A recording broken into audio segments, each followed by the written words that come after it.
مفيش ولا مصاب هيلحق بالمباراه. ايه؟ ولا مصاب هيلحق بالمباراه.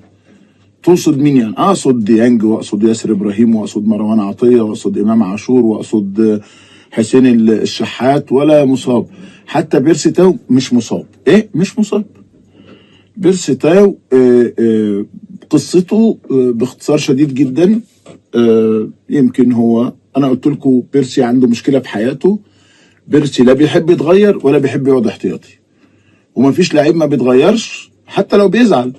ومفيش لعيب ما بيقعدش احتياطي حتى لو بيزعل. فدي مشكله بيرسي تاو. في لعيبه كده تركيبتها كده ما بتحبش تقعد احتياطي، ما تحبش تتغير من الملعب. وما بيكونش حاسس بحالته. يعني مثلا ممكن لعيب يكون في اسوأ حالاته والمدرب بيغيره، تلاقيه مش عارف قلع ايه على ايده ورميه واتضايق وصعبان عليه وحدوته وشغلانه يعني. فدي مشكله بيرسي تاو مع المدرب باختصار شديد جدا يعني. فالراجل لما بيشيله بره ماتش ولا بيحطه احتياطي ولا بيبقى مش عايز يلعب ولا حاجه، بتحصل زي ما قلت لكم كده بيسموها قلبة وش يعني. انا مش عارف كولر ايه ده، يعني كولر بيصالح مودست ويلعب ويتخانق مع بيرسي تاو. اللهم لا تحاسبنا بما فعل السفهاء منا. محمد الشناوي نمرة واحد سواء في النادي الاهلي او في منتخب مصر. تمام. خلاص. النهارده محمد الشناوي لو رجع ولعب مباراة واحدة مع النادي الاهلي هيلعب منتخب مصر. هيحرس مرمى منتخب مصر. خلاص. ليه؟ لان في فرق كبير قوي بين خبرات محمد الشناوي ومصطفى شوبير.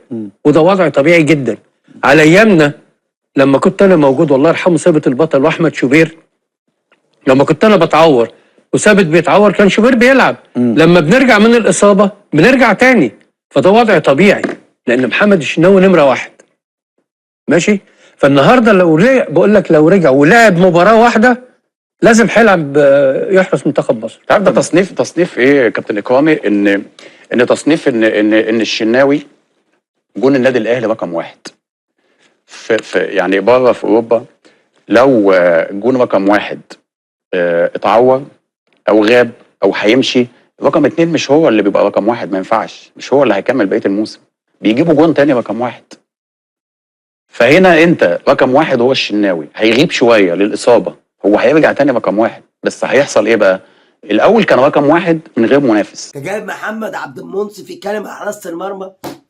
ده راجل اخر مره صد فيها كوره ما صدش فيها كوره، ده لبس 6 جوان بالاهلي في ماتش واحد.